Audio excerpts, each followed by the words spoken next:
Buenas tardes y bienvenidos al componente de trauma raquimedular en el curso de atención de emergencias prehospitalarias. Mi nombre es Genaro Cucalón y los acompañaré durante este componente. El manejo prehospitalario del trauma raquimedular es de gran importancia, ya que el 25% del daño del cordón medular puede ocurrir o agravarse después del evento inicial.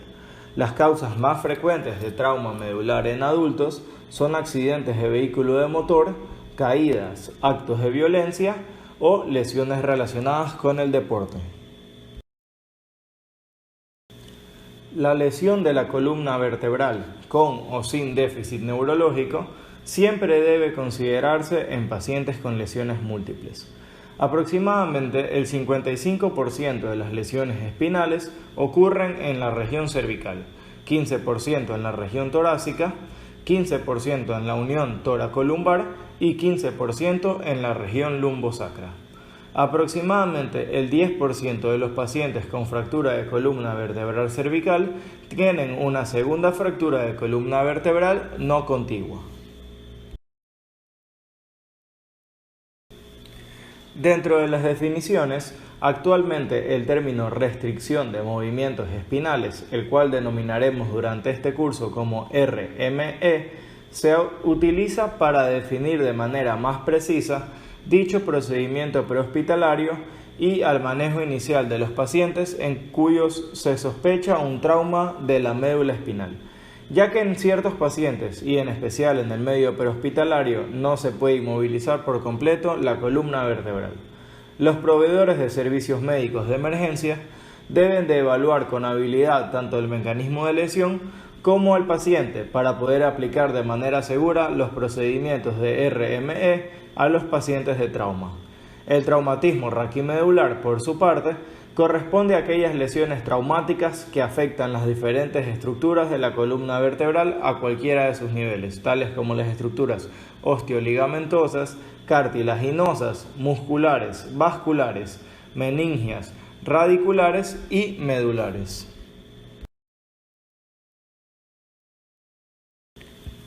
La columna vertebral consiste de 7 vértebras cervicales, 12 vértebras torácicas y 5 vértebras lumbares, así como el sacro y el coxis. Cada vértebra está separada por un disco fibroso que actúa como un amortiguador de impactos. La curva en forma de S es más prominente al nivel de C5, C6 y T12, L1 en adultos, haciendo de estas áreas más susceptibles de lesión traumática. La médula espinal se origina en el extremo caudal de la médula oblonga en el agujero magno. En los adultos, generalmente termina cerca del nivel óseo L1 como el conus medularis. Por debajo de este nivel está la cauda equina, que es algo más resistente a la lesión. La columna cervical es la más vulnerable a las lesiones debido a su movilidad y su exposición. El canal cervical es más ancho desde el foramen magnum hasta la parte inferior de C2. Es muy importante conocer la vascularización de la médula, misma que varía según los segmentos y tiene distinto origen según el nivel que estudiemos. La vascularización de la región cervical se realiza mediante las arterias medulares, que se originan en las arterias vertebrales, ramas de la arteria subclavia. En la región torácica se originan las intercostales y en la región lumbar y sacra se originan a partir de las arterias lumbares. Cada rama arterial penetra en el conducto raquídeo por el correspondiente agujero de conjunción y se divide en una rama anterior y una rama posterior. Las dos ramas de la cara anterior se anastomosan entre sí, formando la arteria espinal ventral que a lo largo de su recorrido nutre la parte anterior de la médula espinal. Las dos ramas posteriores, por su parte, se anastomosan entre sí, formando las arterias espinales dorsales, que nutren la parte posterior de la médula espinal. El objetivo de la gestión prehospitalaria debe de ser reducir el déficit neurológico y prevenir cualquier pérdida adicional de la función neurológica. Por lo tanto, La gestión prehospitalaria debe de incluir una evaluación primaria rápida del paciente, una resucitación de las funciones vitales, una evaluación secundaria más detallada y finalmente un cuidado definitivo en un centro de trauma.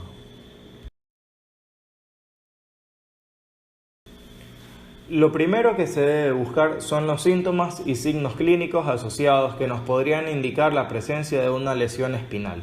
Entre estos encontramos dolor lumbar, lesión en la cabeza y estado mental alterado, dolor cervical, déficit neurológico, dolor torácico y sensibilidad espinal, dolor a la palpación sobre la columna vertebral, la presencia de una obvia deformidad o herida en la espalda y la presencia de plejías.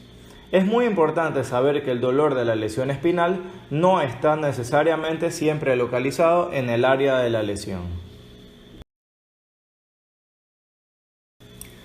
Se debe recordar que la lesión medular ocurre en el 5 a 10% de los pacientes que sufren de un trauma cráneoencefálico severo. Por el contrario, el 25 al 50% de los pacientes con traumatismo craneoencefálico severo tienen una lesión en la cabeza asociada. Además, la lesión medular ocurre en el 10 al 30% de los pacientes con traumatismo múltiple y la mayoría del trauma en Europa es de tipo contundente. Los traumatismos abdominales y torácicos suelen asociarse con hemorragia grave, en los cuales la lesión medular ocurre hasta en el 30% de los pacientes. Por lo tanto, la lesión medular siempre debe de considerarse en pacientes con traumatismos múltiples, así como en aquellos con trauma menor que informe de dolor espinal o tengan síntomas sensoriales o motores y en aquellos con un estado mental alterado. En el examen inicial del paciente, las vías respiratorias, la respiración y la circulación, es decir, el ABCDE, deben de ser evaluados, controlados y restaurados de acuerdo con las directrices recomendadas en otras unidades. En el examen secundario se debe realizar una evaluación más exhaustiva de la cabeza a los pies.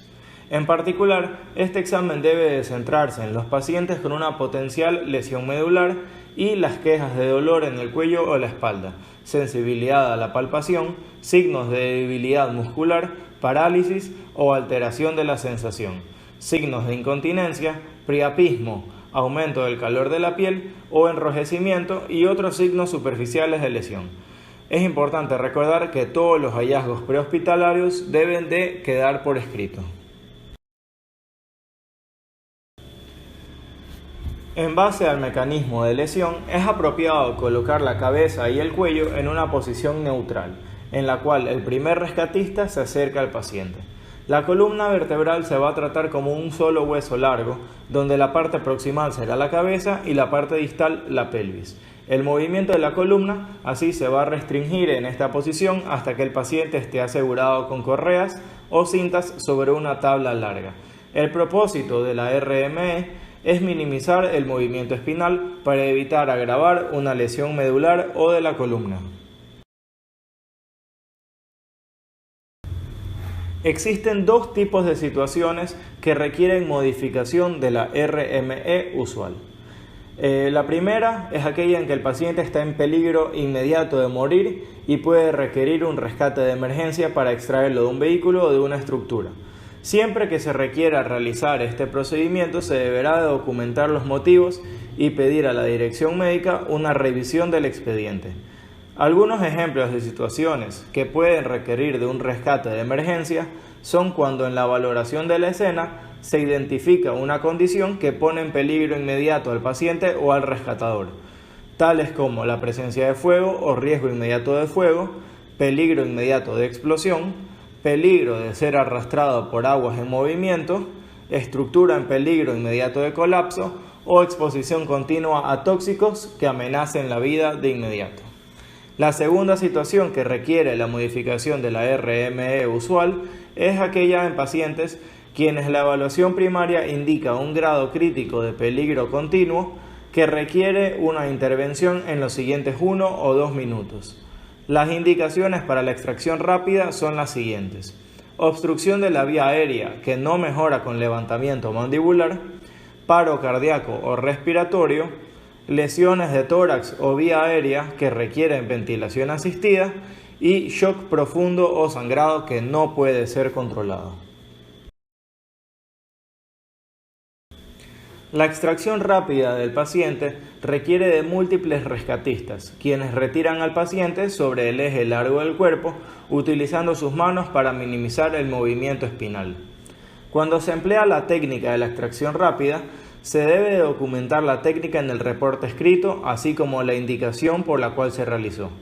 El método más fácil que se tiene disponible de inmediato para la restricción de movimientos cervicales es el empleo de las manos o las rodillas. Se deben colocar las manos para estabilizar el cuello en relación con el eje largo de la columna vertebral. El enfoque correcto es la estabilización sin alar del cuello. Cuando se efectúa el empaquetamiento sobre la tabla larga, la posición neutral alineada le confiere más espacio a la médula espinal, por lo que se considera la posición óptima para la RME. Si está disponible, se puede colocar al paciente un collarín cervical rígido de extracción mientras se evalúa la vía aérea. Estos collarines de 1 o 2 piezas no son dispositivos definitivos de restricción de movimientos de la columna cervical, pero deben de usarse como un recordatorio de que la RME es necesaria y para evitar el movimiento brusco del cuello.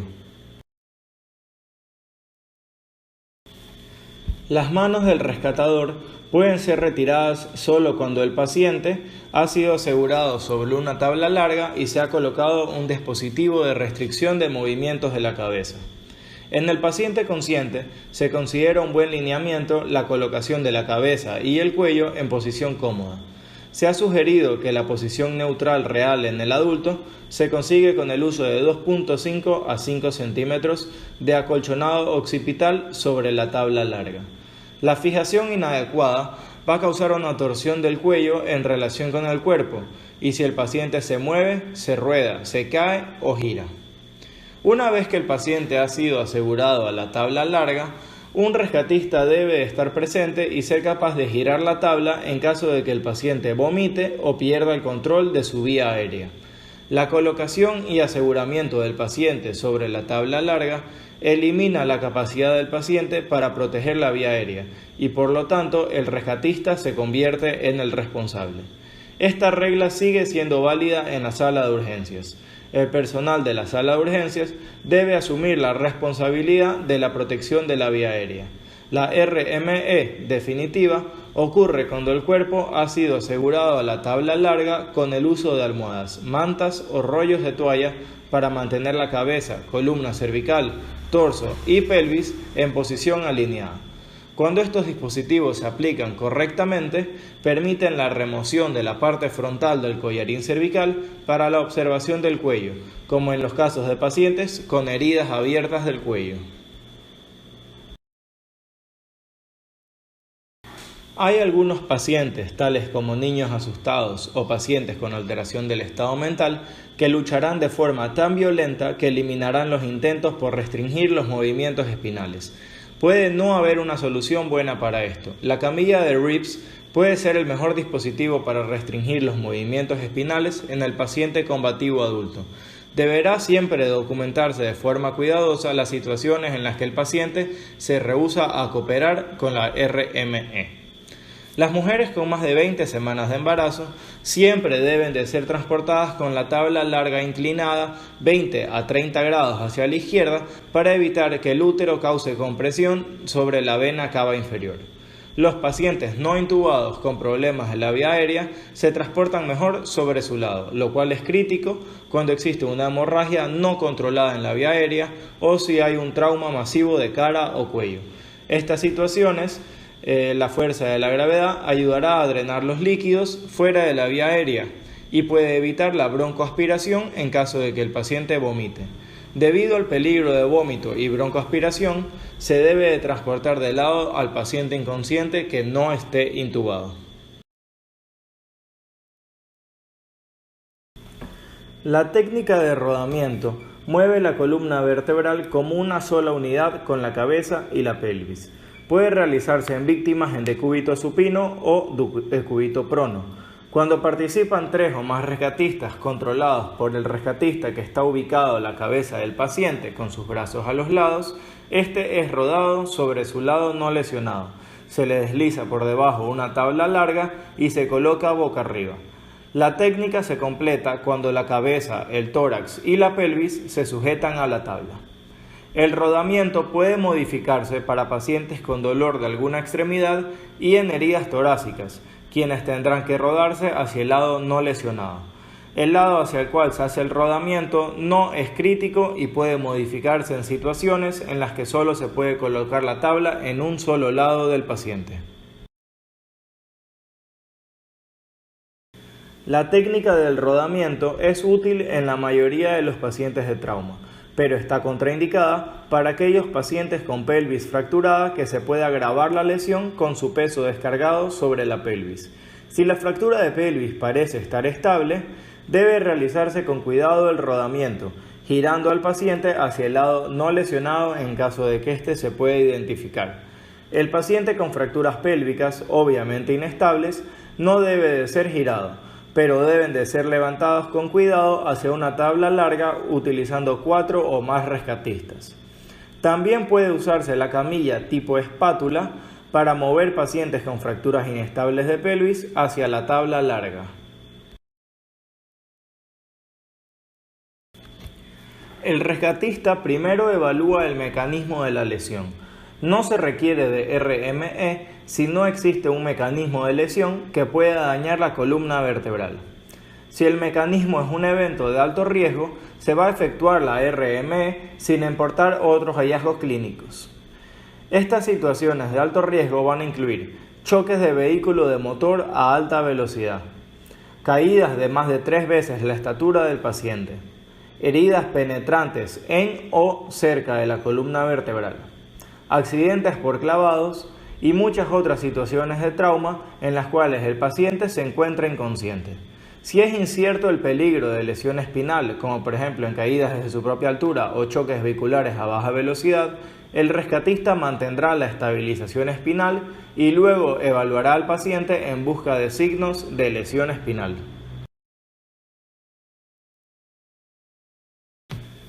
El paciente debe de ser confiable para entender al personal de emergencias y contestar las preguntas de forma exacta, de tal manera que quedan excluidos los niños o los pacientes con alteración del estado mental o con reacción aguda al estrés. Se explora al paciente en busca de evidencias de intoxicación o de lesiones que puedan distraer o que no permitan al paciente sentir en forma clara el dolor asociado con una lesión espinal. Entonces se le pregunta al paciente si tiene dolor en la región de la columna vertebral. Si no hay dolor en el cuello o en la espalda y no existen otras lesiones dolorosas que puedan distraer al paciente de un dolor en el cuello o espalda, entonces el rescatista examina cuidadosamente la columna vertebral y realiza una exploración neurológica.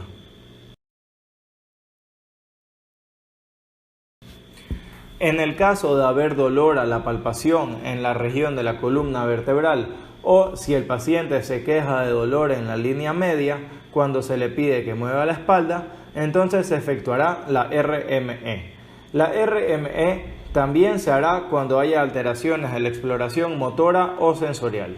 Si el paciente no tiene un mecanismo de lesión de alto riesgo, ni alteración del estado mental, ni presenta heridas que puedan distraer, no está intoxicado, no presenta dolor espontáneo o a la palpación de la columna vertebral y no presenta algún déficit neurológico, entonces y solo entonces puede ser tratado y transportado sin la necesidad del procedimiento RME.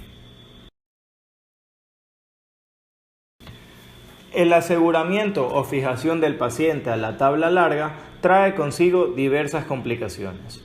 Entre estas encontramos que el paciente estará incómodo y con frecuencia se quejará de dolor de cabeza y de la parte baja de la espalda, relacionados con la fijación a la tabla larga. La cabeza y la vía aérea se encuentran en posición fija, lo cual puede provocar compromiso de la vía aérea y broncoaspiración si el paciente vomita. Los pacientes obesos y aquellos con falla cardíaca congestiva pueden sufrir hipoxia que ponga en peligro su vida. Sobre una tabla rígida existe además una presión desigual sobre la piel que puede provocar ulceraciones. El levantamiento del paciente en la tabla puede provocar lesiones al personal de rescate. La RME debe aplicarse de forma apropiada a aquellos pacientes que saldrán beneficiados y deberá evitarse en caso contrario. Los posibles problemas asociados con la lesión medular son insuficiencia respiratoria aguda e hipoxia causada por hipoventilación, aspiración o deterioro de la función diafragmática como consecuencia de lesiones en la región cervical superior desde C3 hasta C5, y cuando la lesión medular evita el diafragma pero paraliza los músculos intercostales y abdominales, pudiendo haber así un reflejo toxígeno adecuado, movimiento paradójico de las costillas en la ventilación espontánea, disminución de la capacidad vital del 50% y capacidad residual funcional del 85% de los valores pronosticados y pérdida de la aspiración activa. La lesión completa por encima del nivel de C3 conduce a la respiración apneica por parálisis de los músculos respiratorios y a la muerte, a menos que se proporcione asistencia ventilatoria inmediata. Esto puede indicar la necesidad de intubar la tráquea con urgencia. Cuando el rescatista realiza de cualquier forma la RME, el paciente pierde su habilidad para proteger su propia vía aérea. El rescatista entonces debe de asumir esta responsabilidad hasta que el paciente tenga una vía aérea controlada o se le ha descartado una lesión espinal en la sala de urgencias y se le haya retirado los dispositivos de restricción de movimientos espinales. Esto es particularmente crítico en niños porque tienen un potencial mayor de vómito y broncoaspiración después de una lesión traumática.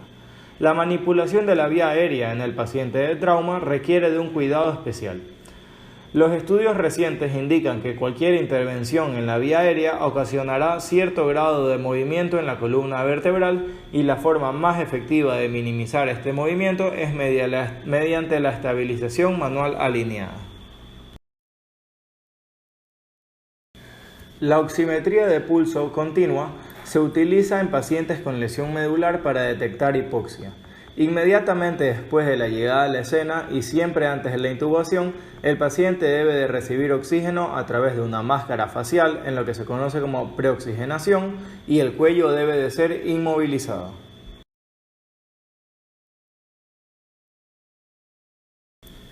Si la saturación es persistentemente inferior al 90%, o la frecuencia respiratoria es baja, o la escala de coma de Glasgow da como resultado un número inferior a 9, son indicaciones de la intubación de la tráquea u otro método de fijación de las vías respiratorias y la ventilación controlada. La intubación de la tráquea debe realizarse de acuerdo con el concepto de inducción de secuencia rápida. Cuando la intubación es urgente, se debe de abrir el inmovilizador cervical rígido y aplicar una estabilización manual en línea para asegurar la estabilidad mecánica de la columna vertebral. MILS o estabilización manual en línea significa que una segunda persona inmoviliza la columna cervical en una posición neutra utilizando ambas manos en cada lado de la cabeza del paciente con el fin de evitar cualquier movimiento del cuello. Después de una intubación exitosa, se debe de reaplicar el inmovilizador cervical rígido. El MILS reduce el movimiento de la columna cervical durante la intubación de la tráquea, pero no impide totalmente el movimiento. Los dispositivos alternativos de las vías respiratorias, tales como la máscara laringea intubante y el Combitube, pueden ejercer una mayor presión sobre las vértebras cervicales que las técnicas convencionales de intubación. Estos dispositivos solo deben de ser utilizados cuando no es posible la intubación de rutina. Los posibles problemas cardiovasculares asociados con la lesión medular son el choque neurogénico y el choque hipovolémico. Pueden producirse choques neurogénicos en la lesión medular por encima de T5 cuando la lesión ha causado una simpatectomía por debajo del nivel de lesión.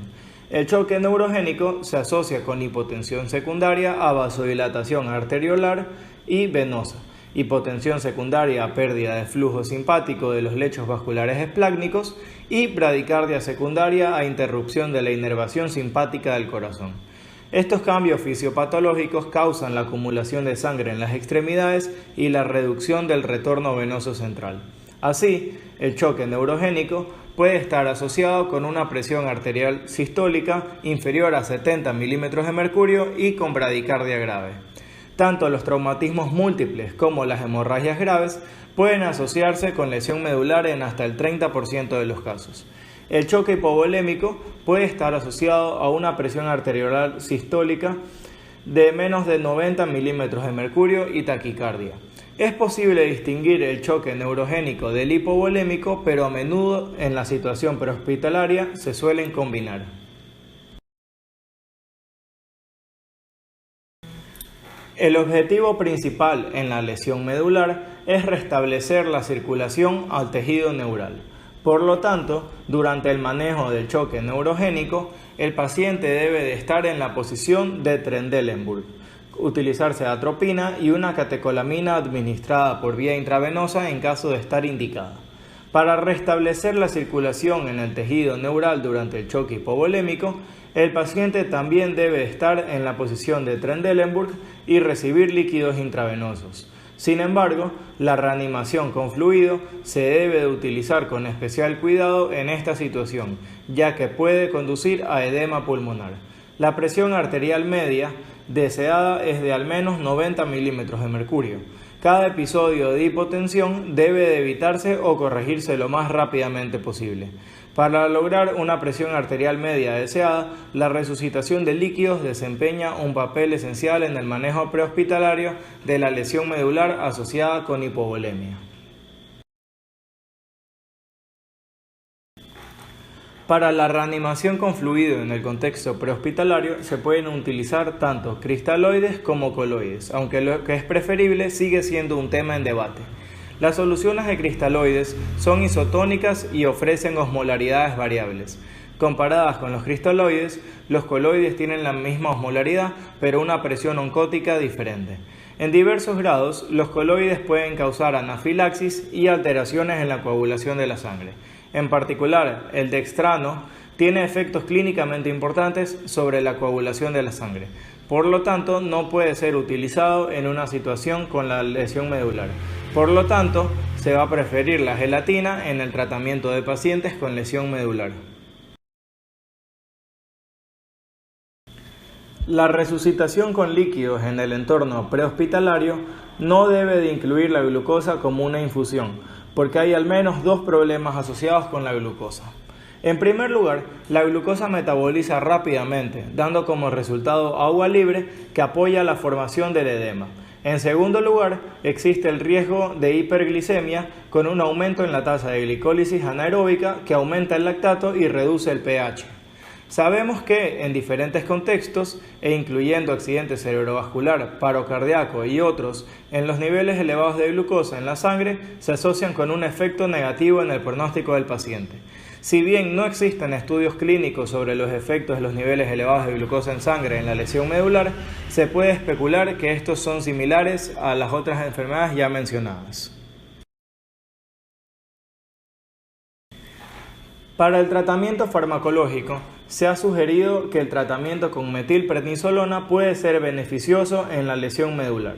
Los posibles efectos positivos de la metilprednisolona son la estabilización de la membrana celular, la inhibición de la peroxidación lipídica y la reducción de los radicales libres de oxígeno, el aumento del flujo sanguíneo y la reducción del edema y la inflamación. Los esteroides son dañinos en lesiones cerebrales traumáticas y por esto se debe de tener cuidado con su uso. Durante el transporte del paciente y solo si las constantes vitales del paciente se conservan de manera apropiada, se puede proceder a realizar la valoración de pies a cabeza centrándose en la valoración neurológica para limitar la región en donde la médula espinal ha sufrido la lesión. Recordar que todos los hallazgos deben de ser documentados por el personal capacitado.